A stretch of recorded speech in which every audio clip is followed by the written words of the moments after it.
नमस्कार, मेरा नाम डॉक्टर मुदित गुप्ता है। मैं एक डीएम नेफ्रोलॉजिस्ट, किडनी रोग विशेषज्ञ हूँ। मैं आज आपको एक बहुत ही कॉमन सी प्रॉब्लम जो काफ़ी लोग फेस करते हैं किडनी की बीमारी में, उसके विषय में आज आपको अवेयर कराऊँगा। जो कॉमन क्वेश्चन हम अपनी क्लिनिकल प्रैक्टिस में देखते हैं वो है डाइट। डाइट क्या लें? क्या खाएँ, क्या ना खाएँ? कितना खाएँ, कैसा खाएँ, कैसे खाएँ? ये तरह-तरह के सवाल होते हैं क्योंकि डाइट या भोजन हमारे जीवन का एक बहुत महत्वपूर्ण हिस्सा है। तो हम हर बीमारी में ये जानना चाहते हैं कि हम कैसे खाएँ, कितना ना खाएँ।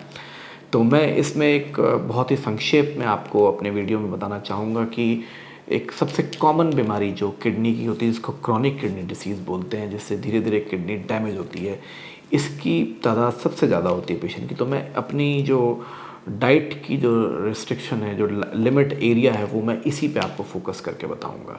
तो सबसे पहली चीज़ क्रोनिक किडनी डिसीज़ में सबसे पहला इम्पॉर्टेंट एस्पेक्ट है सॉल्ट कितना लेना चाहिए। सॉल्ट होता है नमक। नमक हमारी डाइट में किडनी डिसीज़ के पेशेंट्स में कम जाना चाहिए क्योंकि नमक से ब्लड प्रेशर बढ़ता है, ब्लड प्रेशर से किडनी को नुकसान होता है। नमक भी कौन से तरह का लें? नमक नॉर्मल नमक जो हम यूज़ करते हैं रूटीन डाइट में वो यूज़ करें। जो स्पेशल नमक होते हैं, लोना सॉल्ट या सीधा नमक, मैं उनके लिए मना करूँगा। वो उसका मैं आपको बाद में बताऊँगा कारण क्या है, क्योंकि पोटेशियम से संबंधित है इनफैक्ट। जिसमें हम डाइट होती है पोटेशियम किडनी के पेशेंट्स के लिए अच्छा नहीं होता है। तो जब तक किडनी का फंक्शन ज़्यादा ख़राब नहीं, तब तक तो आप ये वाले सॉल्ट ले सकते हैं, सोडियम कम करने वाले सॉल्ट। लेकिन जैसे ही किडनी का फंक्शन आपका ज़्यादा ख़राब होने लग जाए तो उसमें इस प्रकार की डाइट को नहीं लेना चाहिए जिसमें कि सॉल्ट हो। ये मैं ज़रूर आपको बताऊंगा कि किडनी की जो बीमारी है क्रोनिक किडनी डिसीज़, इसमें काफ़ी इम्पॉर्टेंट है स्टेजिंग, कि कौन सी स्टेज में आपकी किडनी की बीमारी है। तो डाइट का चयन उस हिसाब से काफ़ी होता है। तो सॉल्ट रिस्ट्रिक्शन हर स्टेज में बताया जाता है, और सॉल्ट में ख़ास तौर से वो वाले सॉल्ट जिनमें कि पोटेशियम बढ़ने की संभावना ज़्यादा रहती है, जैसे सेंधा नमक या लोना सॉल्ट, वो लेटर स्टेज यानी कि 4-5 स्टेज में नहीं देना चाहिए क्योंकि पोटेशियम बढ़ने से काफ़ी खतरा हो सकता है। दूसरी चीज़ आती है फ़ैट रेस्ट्रिक्शन। फ़ैट भी हमारे डाइट में थोड़ा कम रहना चाहिए। किडनी के पेशेंट्स में वैसे फ़ैट को बहुत ज़्यादा रेस्ट्रिक्ट करने की ज़रूरत नहीं होती, पर किडनी की बीमारी जो हुई है उसकी वजह काफ़ी केसेस में या मेजॉरिटी केसेस में डायबिटीज़ और ब्लड प्रेशर होती है, और फैट हमारी डाइट में डायबिटीज़ और ब्लड प्रेशर को बढ़ाता है, जिसकी वजह से किडनी की प्रॉब्लम होती है। तो स्टार्टिंग स्टेजेस में डेफिनेटली अगर बीपी और शुगर को कंट्रोल किया जाए फ़ैट को कंट्रोल करके, तो फ़ायदा होता है। फ़ैट में भी खास तौर से सैचुरेटेड फ़ैट्स वो फ़ैट होते हैं जो आमतौर पे जम जाते हैं, जैसे घी और मक्खन। इनको काफ़ी कोशिश करनी चाहिए कि अवॉइड किया जाए हमारी डाइट में। तीसरी चीज़ आती है प्रोटीन। प्रोटीन कितना लिया जाए? प्रोटीन आम तौर पे किडनी के पेशेंट्स में थोड़ा रेस्ट्रिक्ट करना होता है, बट हाँ, कितना है ये भी नहीं कहूँगा कि बिल्कुल बंद कर देना चाहिए। प्रोटीन कम करना चाहिए। प्रोटीन खास तौर से उन लोगों के लिए रिस्ट्रिक्शन बताया जाता है जो ज़्यादा प्रोटीन खाते हैं, स्पेशली जैसे नॉन वेज डाइट खाते हैं। नॉन वेज डाइट में थोड़ा प्रोटीन्स का कंटेंट ज़्यादा होता है, तो प्रोटीन कम करना चाहिए, बंद नहीं। ये मैं बार बार काफ़ी एम्फेसाइज़ करता हूँ अपने सभी पेशेंट्स को, क्योंकि प्रोटीन अगर ज़्यादा जाएगा तो वो किडनी को तेज़ी से डैमेज करता है। बट प्रोटीन बिल्कुल नहीं जाएगा तो वो आपके शरीर को कमज़ोर कर देगा, जिसका आगे काफ़ी नुकसान आता है।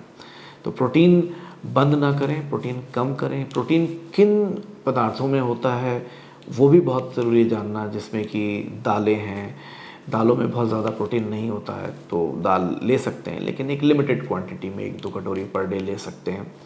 डेफिनेटली कुछ प्रोटीन जैसे कि पनीर हो गया या फिर एग वाइट हो गया या नॉन वेज प्रोटीन है, वो थोड़ा लिमिट करके रखें, लेकिन लें, एक सर्टेन क्वांटिटी में ज़रूर लें। उसमें भी कुछ ऐसे प्रोटीन होते हैं जिनमें एसेंशियल अमीनो एसिड्स होते हैं, उनको लेना चाहिए। और प्रोटीन को अगर हम मेडिकल भाषा में कहें तो 0.8 ग्राम पर केजी पर डे के हिसाब से हमें रेस्ट्रिक्ट करना होता है।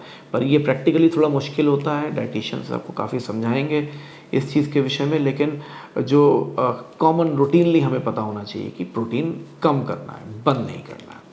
चौथी चीज़ आती है पोटेशियम। पोटेशियम काफ़ी इम्पॉर्टेंट होता है। पोटेशियम एक तत्व होता है जिसका रोल हमारे हार्ट को कंट्रोल करना और कई और एक्टिविटीज़ के लिए महत्वपूर्ण होता है। तो हमारे हर खाने में आमतौर पे पोटेशियम होता है, लेकिन कुछ खानों में थोड़ा ज़्यादा होता है, जैसे कि फल हो गए, रसीले फल होते हैं, जैसे कि सिट्रस फ्रूट्स होते हैं, इनमें पोटेशियम काफ़ी ज़्यादा होता है। तो किडनी डिसीज़ के पेशेंट्स इनिशियल स्टेजेस में जिनका क्रिएटिनिन ज़्यादा नहीं है, स्टेज 1, 2, 3 तक तो ठीक है, ले सकते हैं पोटेशियम वाली चीज़ें, लेकिन जैसे जैसे स्टेजेस बढ़ती चली जाती हैं, किडनी का फिल्ट्रेशन कम होने लगता है, तो पोटेशियम कम लेना चाहिए। तो यानी कि रसीले फल, सिट्रस फ्रूट्स थोड़े कम लेने चाहिए।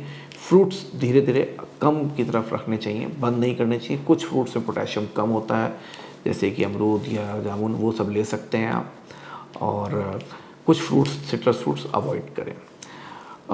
दूसरी बात, पोटेशियम को कम करने का एक और तरीका होता है, हमारी जो कच्ची सब्जियां वगैरह जिनको हम उबालते हैं तो पहला पानी निकाल लेना चाहिए। दाल का भी पहला उबाला हुआ पानी निकाल सकते हैं, तो पोटेशियम डाइट में कम हो जाता है। उसके बाद आता है फॉस्फोरस। फॉस्फोरस का रोल किडनी के पेशेंट्स में बहुत इंपॉर्टेंट है। फॉस्फोरस कंटेनिंग डाइट्स को नहीं लेना चाहिए, जैसे कि सॉफ्ट ड्रिंक्स या कोल्ड ड्रिंक्स होते हैं, इनमें फॉस्फोरस काफ़ी होता है। कुछ डेयरी प्रोडक्ट्स में भी फॉस्फोरस ज़्यादा होता है। फॉस्फोरस हमारी हड्डियों को कमज़ोर करता है। फॉस्फोरस का किडनी से एक्सक्रीशन नहीं हो पाता है किडनी बीमारी में, इसलिए फॉस्फोरस को भी कम लेना चाहिए। ये एक मोटे तौर पे मैंने आपको बताया कि किस प्रकार की डाइट किडनी के पेशेंट्स में रखनी चाहिए। मैं समझता हूँ कि मैंने काफ़ी संक्षेप में आपको बताने की कोशिश की है, और मैं उम्मीद करता हूँ इससे आपको डेफ़िनेटली फ़ायदा होगा। अगर आपको फिर भी कुछ जानना हो तो आप हमें डायरेक्टली कमेंट कर सकते हैं, या कोई डायरेक्ट मैसेज भी कर सकते हैं, और यू कैन इवन सब्सक्राइब भी कर सकते हैं हमारे चैनल को, तो जिसमें कि हम अपने और सब्सिक्वेंट आने वाले वीडियोस में थोड़ा और डिटेल में बता पाएंगे, जिससे कि आपको फ़ायदा हो। नमस्कार।